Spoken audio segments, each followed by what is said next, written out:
Assalamualaikum warahmatullahi wabarakatuh. Kami dari kelompok 9 akan mempresentasikan tentang peningkatan kecepatan dan efisiensi data center. Kelompok kami terdiri dari saya sendiri, Andika Fikasari, lalu yang kedua Dian Prinata Masilaban, lalu yang ketiga Dela Silviayani, lalu yang keempat Dini Soraya, dan yang kelima Rizik Asidik.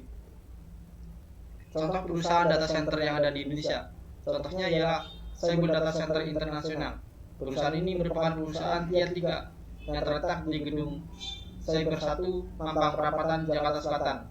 Gedung Cyber ini sudah ada sejak tahun 1995, namun baru ada layanan pusat datanya tahun 2012. Lalu selanjutnya tentang latar belakang mengenai kebutuhan peningkatan kecepatan dan efisiensi di data center. Perkembangan bisnis perusahaan. Perusahaan terus melakukan peningkatan pelanggan dan pengguna setiap tahunnya. Lalu yang kedua juga melakukan ekspansi geografis. Lalu yang ketiga melakukan diversifikasi layanan. Tidak hanya layanan pusat data, namun layanan IT lainnya. Lalu yang keempat volume data yang meningkat. Lalu yang kelima perluasan kemitraan dengan berbagai perusahaan mitra. Lalu yang keenam peningkatan kompleksitas. Lalu selanjutnya untuk menghadapi tantangan peningkatan kecepatan.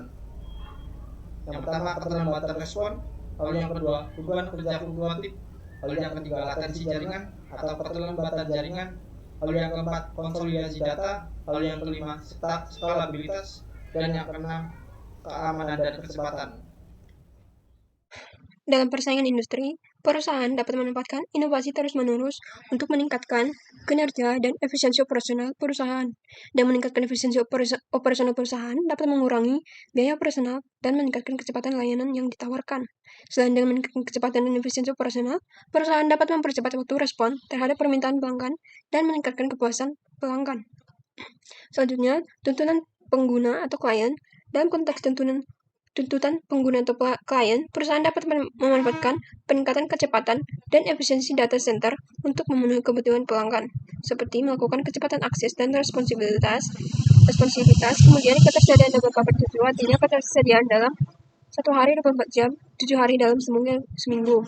Kemudian pengalaman pengguna yang mulus, privasi dan keamanan data, artinya pelanggan mengharapkan privasi dan keamanan yang terjamin ketika menggunakan produk atau layanan perusahaan. Kemudian ada skalabilitas, artinya pelanggan mengharapkan produk atau layanan yang dapat disesuaikan dengan kebutuhan mereka. Dan pelanggan juga mengharapkan dukungan pelanggan yang cepat dan efisien ketika mengalami masalah dengan produk atau layanan perusahaan. Kepatuhan dan regulasi. Kepatuhan dan regulasi itu ada perlindungan data pribadi, kebutuhan industri khusus, keamanan data, regulasi industri teknologi, kepatuhan keuangan, regulasi global dan lokal, serta tantangan perubahan regulasi. Tujuan presentasi.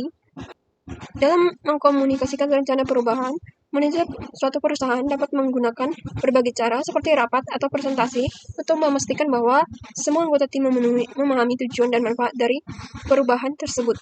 Selain itu, manajer perusahaan juga dapat mengedukasi tim teknis tentang teknologi atau sistem baru yang diterapkan. Selain itu, manajer perusahaan juga dapat memulai perubahan secara efisien dan merencanakan dan mengatur langkah-langkah yang diperlukan untuk menerapkan perubahan. Selanjutnya, perubahan yang direncanakan.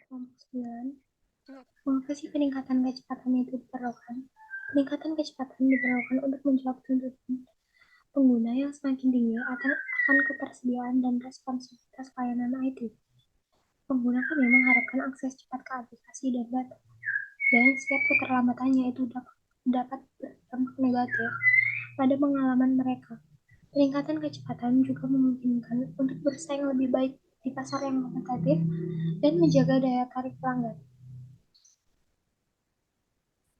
Kita perubahan infrastrukturnya.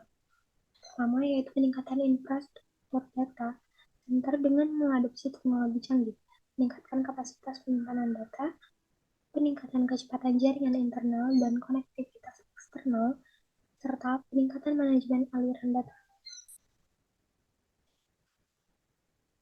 Pembaruan perangkat keras yaitu memperbarui server-server data center dengan perangkat keras yang lebih canggih dan berkinerja tinggi, peningkatan kapasitas jaringan, serta peningkatan penyimpanan berbasis SSD. Optimalisasi perangkat lunak, yaitu mengimplementasikan sistem manajemen beban kerja yang cerdas pembaruan sistem operasi, dan perangkat lunak aplikasi. Mengapa sih peningkatan efisiensi itu penting?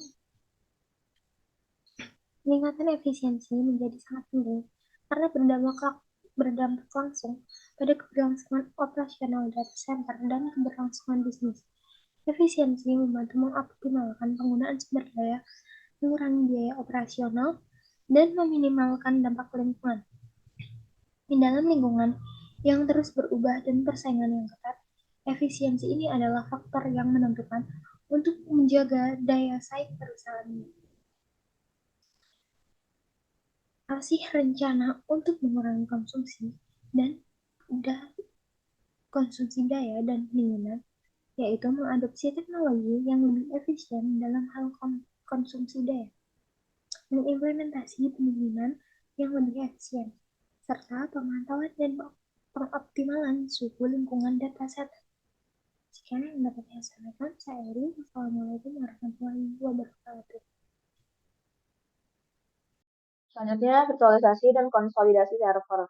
Jadi, di sini akan diterapkan teknologi virtualisasi untuk mengkonsolidasi server-server fisik ke dalam server virtual yang lebih sedikit. Nah, virtualisasi akan memungkinkan alokasi sumber daya yang lebih efisien dan kemampuan untuk menyesuaikan beban kerja sesuai kebutuhan. Selanjutnya, manajemen sumber daya yang lebih efisien. Lalu, langkah yang pertama itu memperbarui perangkat lunak manajemen data center. Yang kedua, implementasi kebijakan otomatisasi untuk mengalokasikan sumber daya secara dinamis dan menonaktifkan sumber daya yang tidak digunakan. Lalu ada teknologi baru yang akan digunakan, yaitu perangkat keras baru, perangkat lunak, dan teknologi terkini. Nah, di perangkat keras baru ini akan digunakan server yang lebih canggih dengan prosesor yang lebih kuat dan efisien, penyimpanan berbasis SSD, jaringan dengan kapasitas yang lebih tinggi, dan infrastruktur jaringan yang dioptimalkan. Lalu di bagian perangkat lunak, ini digunakan perangkat lunak manajemen data center yang canggih, teknologi virtualisasi, dan otomatisasi proses operasional. Karena teknologi terkini yang akan digunakan yaitu pemanfaatan komputasi awan, yang kedua penggunaan edge computing. Lalu bagaimana teknologi baru akan diintegrasikan ke dalam infrastruktur yang sudah ada? Bagaimana teknologi baru akan diintegrasikan ke dalam infrastruktur yang sudah ada? Integrasi teknologi baru dalam pusat data melibatkan evaluasi kebutuhan, analisis, kompatibilitas, pengujian di lingkungan uji, manajemen konfigurasi, pemantauan kinerja, fleksibilitas, dan keamanan. Dengan langkah-langkah ini, implementasi dapat dilakukan tanpa menghentikan operasional yang ada. Berbagai kebijakan keamanan adalah sebagai berikut. Menerapkan lapisan keamanan yang ketat pada seluruh infrastruktur. Akan ada kebijakan akses yang ketat untuk memastikan hanya personil yang berwenang yang dapat mengakses infrastruktur data center. Penggunaan enkripsi data akan ditingkatkan. Otomatisasi pemantauan keamanan dan respons akan digunakan. Generalisasi secara berkala akan dilakukan. Manfaat yang kita harapkan adalah untuk keuntungan langsung ada peningkatan kecepatan dan penyediaan layanan IT, penanganan downtime dan peningkatan ketersediaan dan efisiensi operasional dan pengeluaran biaya. Untuk keuntungan jangka panjang yang kita harapkan adalah skalabilitas dan fleksibilitas yang lebih besar, reduksi dampak lingkungan, dan peningkatan daya saing perusahaan. Kesimpulannya adalah perencanaan peningkatan data center strategis untuk meningkatkan kecepatan, efisiensi operasional, dan pemanfaatan teknologi. Meskipun tantangan seperti gangguan operasional dan kendala anggaran mungkin muncul, rencana mitigasi pelibatan tim dan komitmen terhadap inovasi dapat mengatasi hambatan tersebut. Manfaat yang diharapkan termasuk peningkatan layanan, pengurangan biaya operasional, dan keberlanjutan lingkungan, menciptakan landasan untuk pertumbuhan jangka panjang dan meningkatkan daya saing perusahaan. Transformasi data center ini mencerminkan adaptasi perusahaan terhadap tuntutan pasar dan kemajuan industri, siap memasuki era baru dengan data center yang lebih efisien dan responsif. Ini dia sebagai referensi dan video pendukung yang digunakan untuk presentasi ini. Sekian saja, terima kasih. Assalamualaikum warahmatullahi wabarakatuh. Sampai jumpa.